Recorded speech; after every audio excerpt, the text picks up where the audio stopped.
So, you've got PocketGuard, right? Great tool to keep your finances in check. But, have you ever wondered, can I split transactions in PocketGuard? Let's dive right in.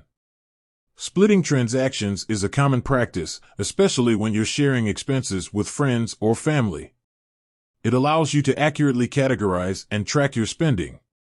This is where the question arises, does PocketGuard offer this feature? Unfortunately, as of now, PocketGuard doesn't directly support splitting transactions.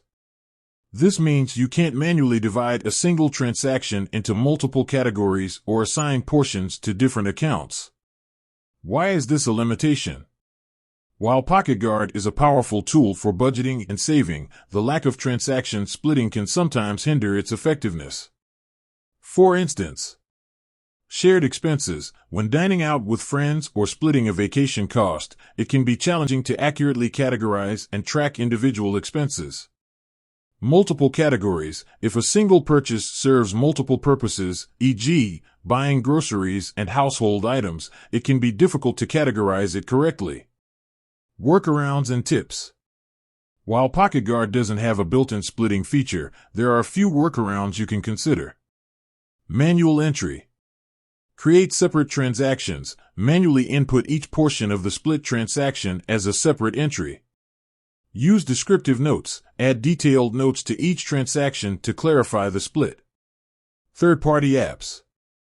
Expense tracking apps. Consider using a dedicated expense tracking app that offers robust splitting features. Financial management tools. Explore other financial management tools that provide more granular control over transaction categorization and splitting. PocketGuard's categorization system. Custom categories. Create specific categories for shared expenses or multiple-purpose purchases. Subcategories. Use subcategories to further refine your spending categorization. While PocketGuard is a valuable tool for managing personal finances, its lack of transaction splitting can be a limitation for some users.